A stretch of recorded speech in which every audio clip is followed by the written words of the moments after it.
বিরোধী দল থেকে বলা হচ্ছে জুলাই সনদ বাস্তবায়নের দাবি সংসদে আদায় না হলে রাজপথে ফয়সালা হবে।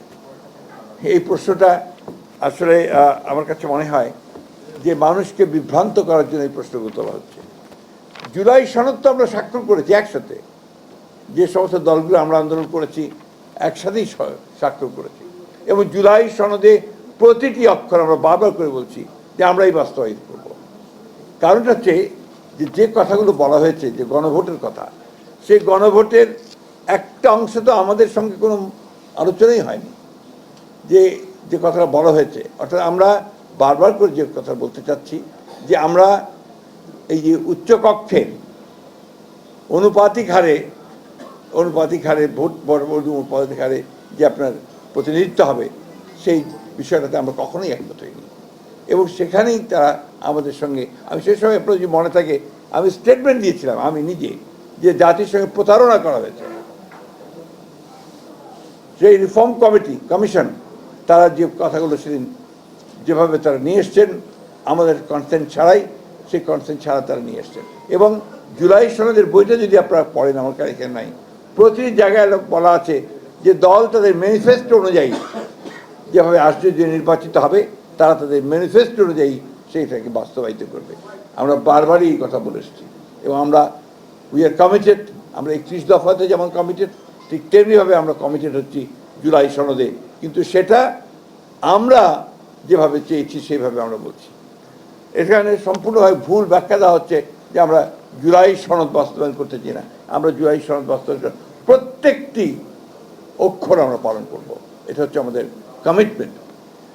আমরাই তো সংস্কার এনেছি। সংস্কারের কথা বলে, সংস্কার এই দেশে কারা এনেছে? বিএনপি এনেছে। একদলীয় শাসন ব্যবস্থা থেকে বহুদলীয় গণতন্ত্রের বিএনপি নিয়ে এসেছে। প্রেসিডেন্সিয়াল ফর্ম অফ গভর্নমেন্ট থেকে পার্লামেন্টারি ফর্ম অফ গভর্নমেন্টে বিএনপি নিয়ে এসেছে। আপনি তত্ত্বাবধায়ক সরকারের যে বিধান, সেই বিধানকে আমরাই পার্লামেন্টে সারা রাত কাজ করে আমরাই পাশ করেছি।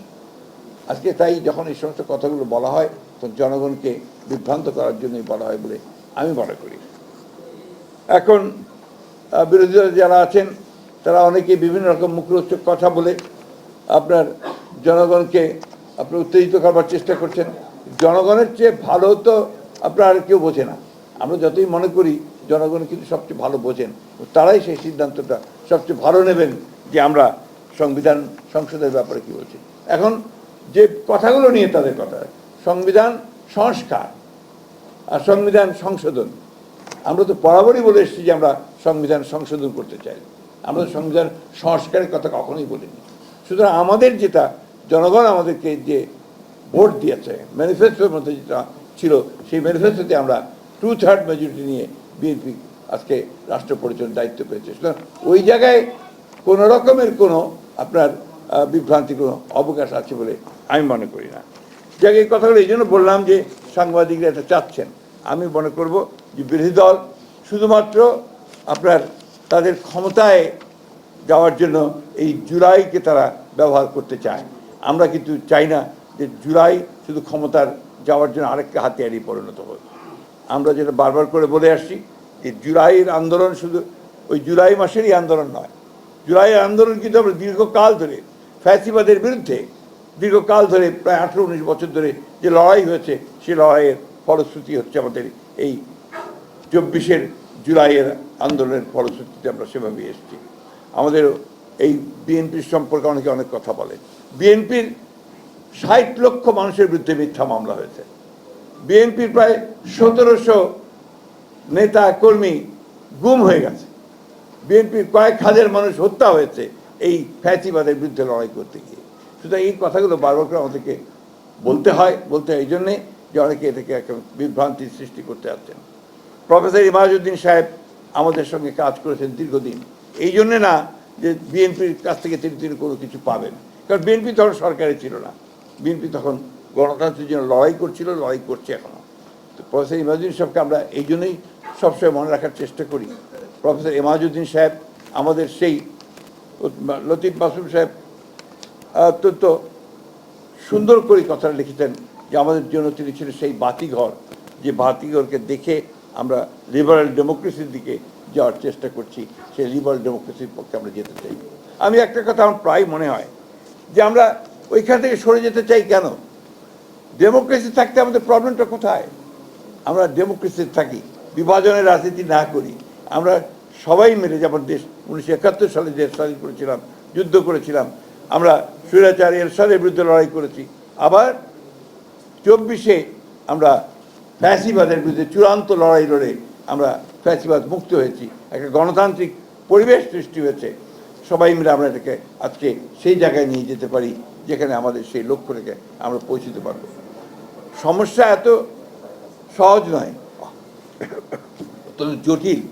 এত সহজেই এতগুলো গ্রেড চলে যাবে না, এই এত সহজেই আমরা মুহূর্তের মধ্যে সমস্ত কিছুকে সুন্দর করে ফেলতে পারবো না, কিন্তু ধৈর্যের মধ্যে ধরে আমাদেরকে এগিয়ে যেতে হবে। আজকে প্রফেসর ইমাজউদ্দিন সাহেবের যে আমরা বারবার সেই কথাই মনে করি যে তার দেখানো পথ, তিনি যে পথে চলতে চেয়েছেন গণতন্ত্রের পথে, যিনি লিবারেল ডেমোক্রেসির পথে এবং সকলের সঙ্গে নিয়ে সামনের দিকে এগিয়ে সত্যিকার একটা ডেমোক্রেটিক কান্ট্রি গড়ে তোলার ব্যাপারে সেই দিকে আমরা এগিয়ে যাব। আজকে তার এই মৃত্যু দিবসে আমি গভীর শ্রদ্ধা ভরে তার স্মৃতির প্রতি আমি শ্রদ্ধা জানাচ্ছি, আত্মার মাগফিরাত কামনা করছি এবং আল্লাহ তাআলার কাছে এই দোয়া চাইছি যে আল্লাহ তাআলা তাকে যেন বেস্ট নসিব করেন। একটি কথা বলতে চাই যে আমরা শুনেছি যার পরিবারের থেকে আপনার বলা হয়েছে যে তাদের জানানো হয়নি বা লোক, আমি ঠিক জানি না, কিন্তু পরিবারের ব্যাপারটা আসবে কেন? আমরা তো প্রফেসর ইমাজউদ্দিন সাহেবের কাছে পরিবার করতে চাই, তারা নিজেরা করবেন।